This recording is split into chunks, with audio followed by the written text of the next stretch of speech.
President of the United States of America.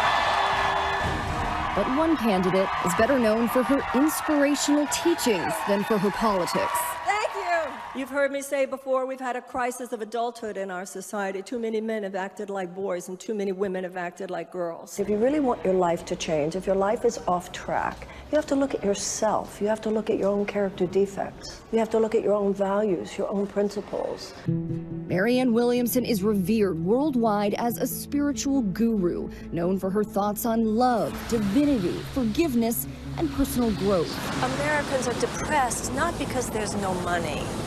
We're depressed because it feels like something's died inside. Among her many well-known quotes, our deepest fear is that we're powerful beyond measure. What is the soul? For me, it's the truth of who we are, the light, the love, which is within us. It goes by different names, but the truth of us. She skyrocketed to fame in 1992 with a spot on The Oprah Winfrey Show, later becoming a staple on the OWN network's Super Soul Sunday. If my heart's not open, I don't download the possibility on earth as it is in heaven. That doesn't mean it's not in the computer. It just means it's not what I pushed in the... I just got that in the biggest way. Yeah. That is really good.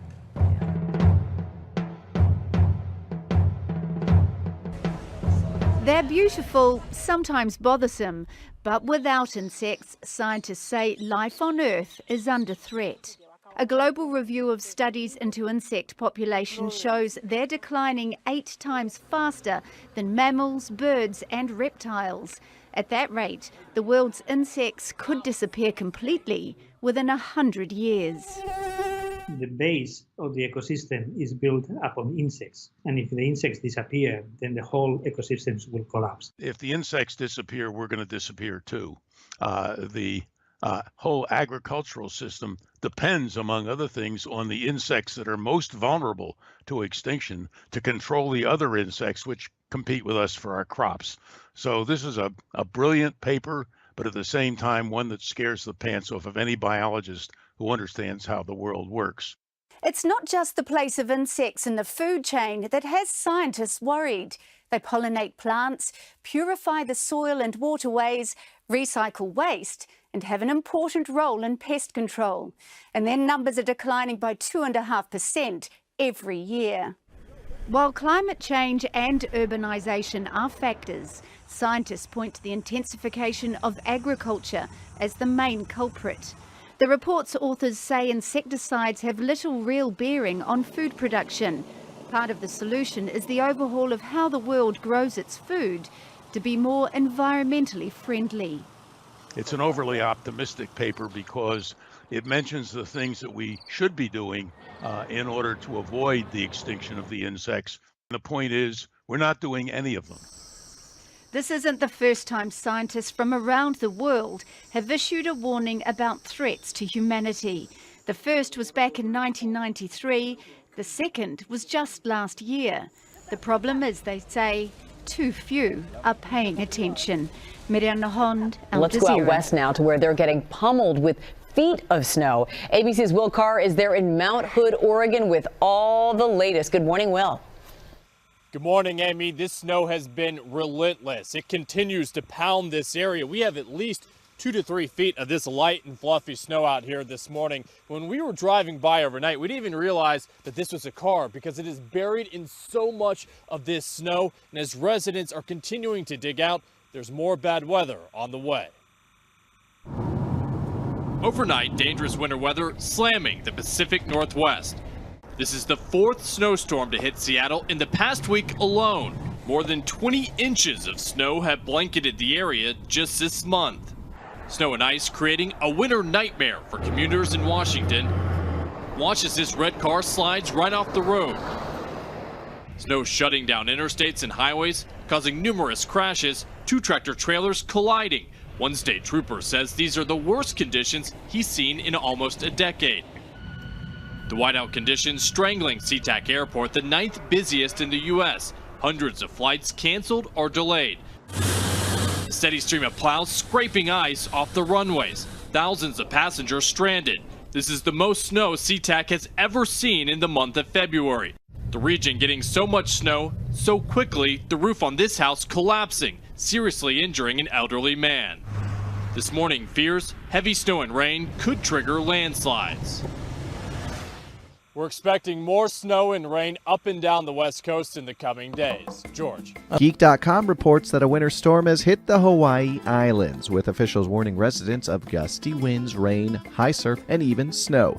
Hawaii's Department of Land and Natural Resources Division of State Parks is reporting that for perhaps the first time ever, snow has fallen in a Hawaii state park.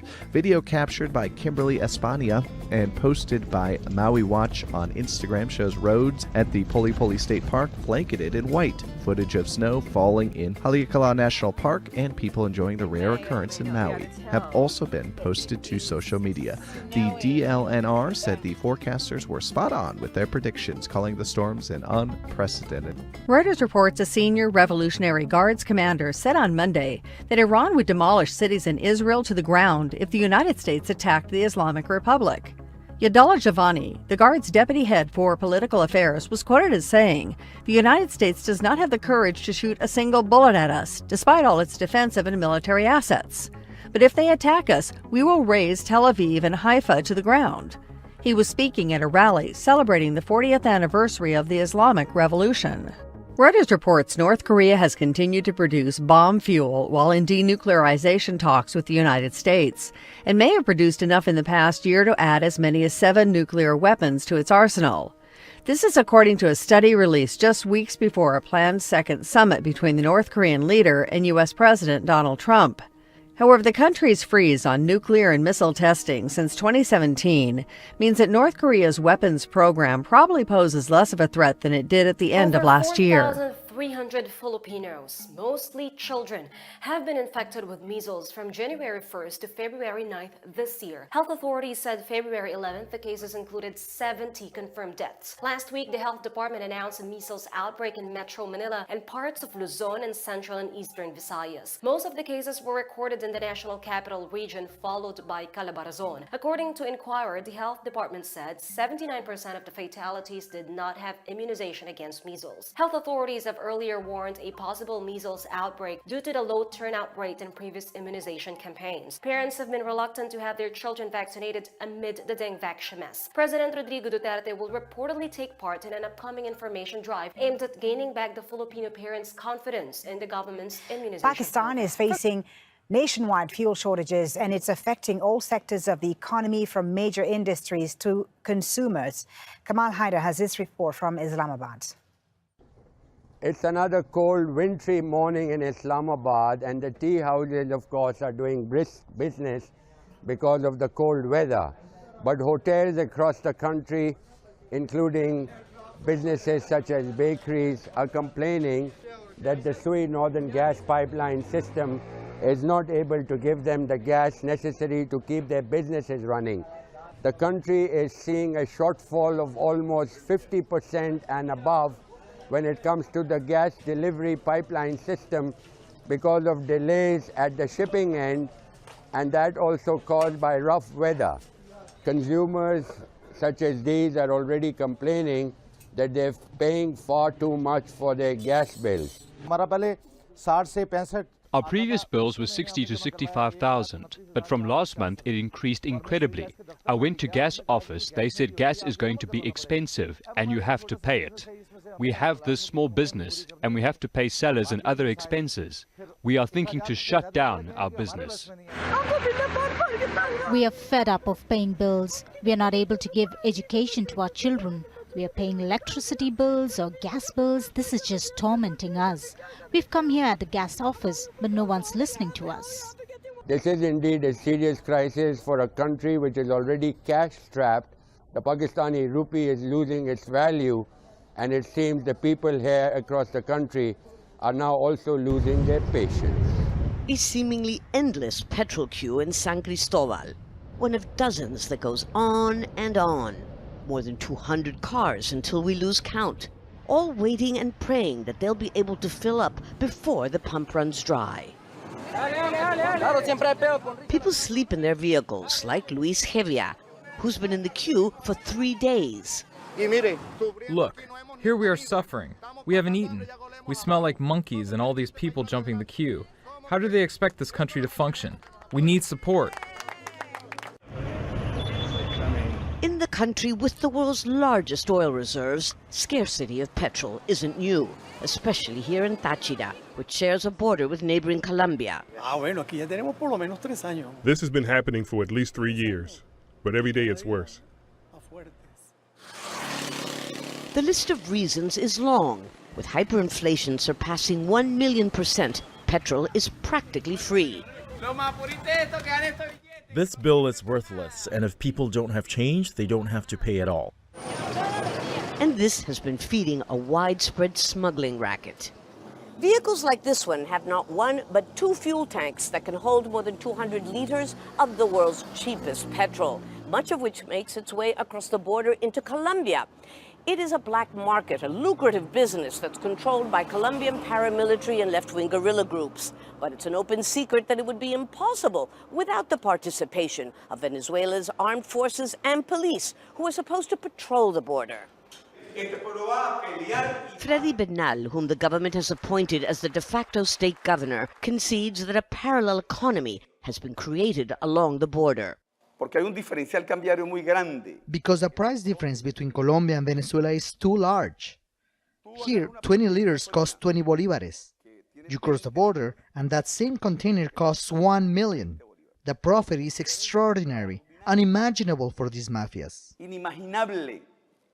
He says authorities are cracking down on corrupt officials, although locals insist it hasn't made a dent. 6 months ago, President Nicolás Maduro had promised to raise prices to make smuggling less attractive, but still hasn't done so.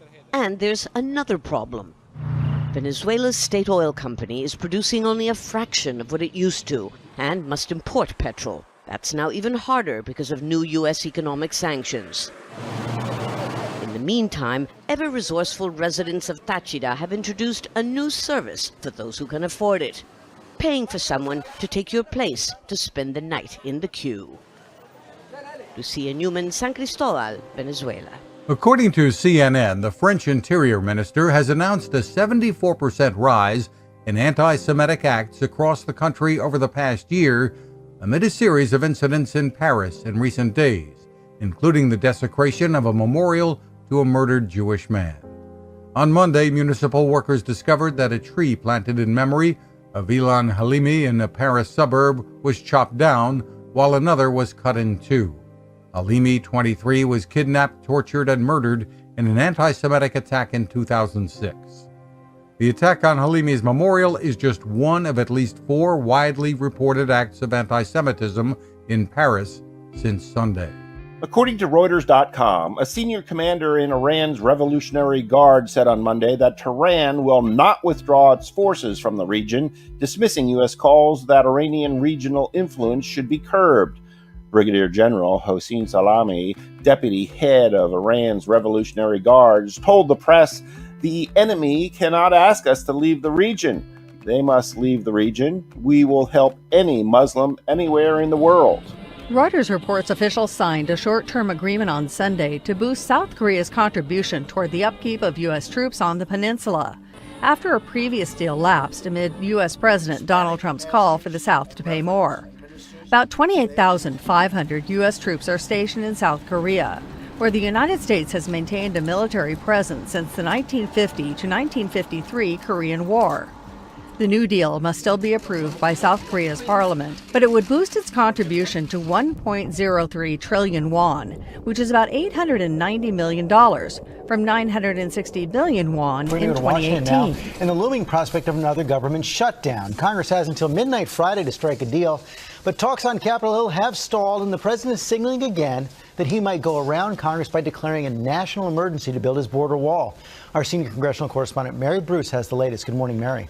Good morning, George. Well, negotiators had hoped to unveil a compromise deal today, but instead this morning, once again, talks are at an impasse. In fact, I'm told the two sides are actually further apart this morning than they were last week. And the big sticking point isn't just the wall. Democrats are now demanding to limit the number of beds at detention centers. They're hoping to force the White House to focus on detaining undocumented immigrants with criminal records instead of otherwise law-abiding immigrants. The president, though, says the Democrats are acting irrationally, and the top Republican negotiator in the Senate Senate is now putting the odds of a deal at just 50-50. So what comes next? Well, if they cannot agree to a deal here and soon, the president essentially has three options. One, he can agree to another short-term fix. Two, he can declare that national emergency and try and go around Congress. But George, even many Republicans are warning against that move. Or three, he could shut down the government again, Yeah, which but the White House is not ruling out. There is no appetite on Capitol Hill for a shutdown right now. The other thing the president is doing is going to El Paso tonight, trying to make his case for the wall. Not clear it's going to help. Yeah, the president will be down in the border city of El Paso outlining his case for the wall. George has been using that city as an example of his exaggerated claim that the wall would dramatically reduce crime. And just while the president is speaking in El Paso, one of his potential 2020 rivals will also be speaking out in the city. Former Texas Congressman Beto O'Rourke will be rallying his supporters and making his case against the president's wall. Okay, Mary, thanks very much. According to a report by Reuters on Tuesday, Venezuela's opposition supporters returned to the streets nationwide to continue protesting embattled President Nicolas Maduro and to demand that humanitarian aid be allowed to enter the country, where food and medicine shortages are widespread. Reuters reports that the protests occurred nearly 3 weeks after opposition leader Juan Guaido invoked a constitutional provision to assume the presidency, arguing that Maduro's re-election last year was a sham. The United States, along with many Latin American and European countries, have recognized Guaido as Venezuela's legitimate president. However, Maduro retains the support of Russia and China, as well as control of state institutions and the military. According to Business Insider, more than 2,000 flights were canceled and another 5,000 delayed across the United States on Tuesday as winter weather bared down on wide swaths of the country. Flight disruptions were occurring on both coasts, with a majority of issues happening in New York, Boston, Chicago, Seattle, and Toronto. The number of delays and cancellations is likely to cascade as Winter Storm Maya tracks east from the Midwest into the Mid-Atlantic and the Northeast. Coalition airstrikes are targeting ISIL fighters in El Barouz. The village is their last remaining stronghold in northeastern Syria. The safety of civilians caught up in the fighting is becoming a major concern. During a lull in fighting on the ground, Kurdish-led Syrian Democratic Forces and ISIL fighters are reportedly negotiating a humanitarian corridor to let civilians out. There is a way out if you know the right people and can afford it. Two wives of ISIL fighters, both French, paid smugglers to get them out of the village. We have nothing to eat. Only Iraqis are allowed to have food. They're allowed to go outside while we're locked inside. I just hope to keep my children alive. SDF commanders say the majority of the estimated 600 to 1,000 ISIL fighters who remain are foreigners with plenty of combat experience. There are two factors that have a direct impact over this battle. First of all, the terrorists here are the best the terrorist group has, from different foreign nationalities including Europeans, Afghans, Pakistanis and Iraqis.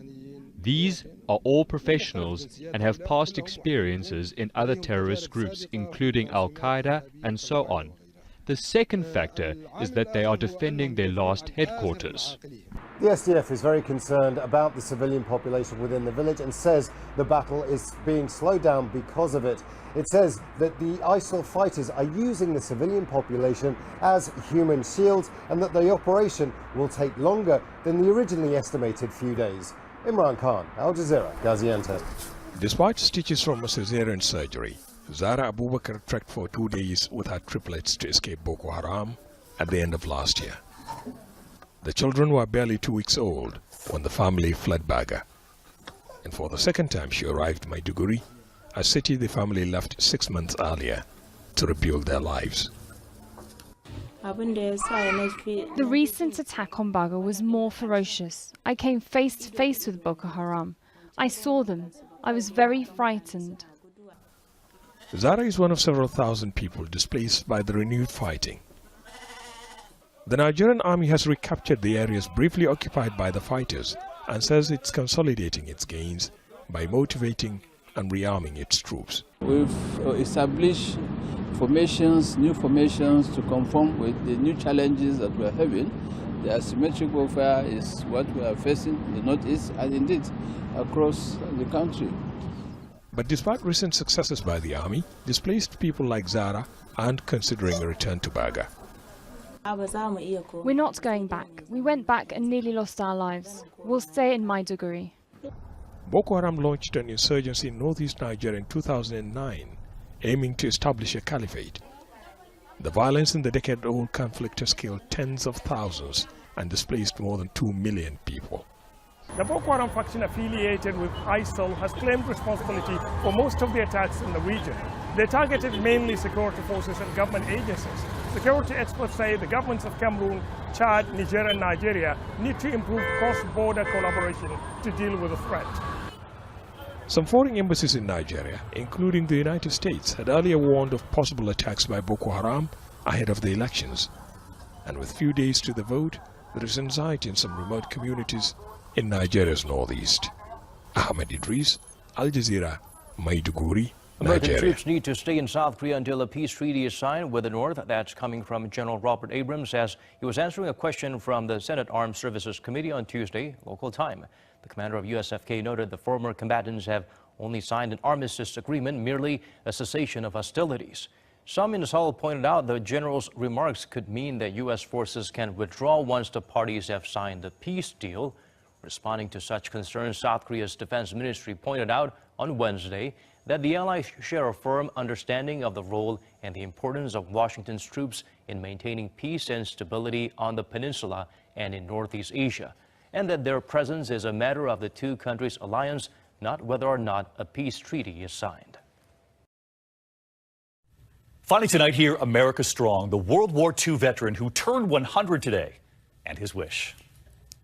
Corporal Sidney Walton enlisted on March 4th, 1941, 9 months before Pearl Harbor. He served in the U.S. Army 34th Infantry, 8th Division. That's him at the top. He served during the entire war, returned home, and raised a family. Today, Sidney turned 100.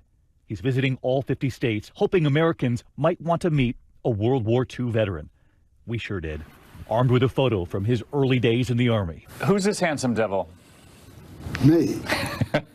I figured as much. We asked Sidney about turning 100. He told us he wants another 100 more. What does turning 100 mean for you? Very good question. Well, I'd like to another 100 years to go by. Another 100 years to go? On his birthday, he was honored right here in the city where he was born. Raised in Brooklyn, moved to the South Bronx. The New York City Department of Veterans Services helping him celebrate. Meeting veterans, he told Sidney, thank you. It's men like you that set the bar for us. U.S. Navy veteran Jason Loughran, who served in Afghanistan. It's really a great honor to shake someone's hand like his. Veteran Tommy Lloyd, a U.S. Army specialist. To have a man at Sidney's caliber, Mr. Walton, we stood on his shoulders. And before he left, we had a small token of thanks. We're going to send you home with this because you are made in America. You are what America is. You're right. I know I'm right on that one. Congratulations. Thank you for your service. Thank you. Happy birthday. Thank you.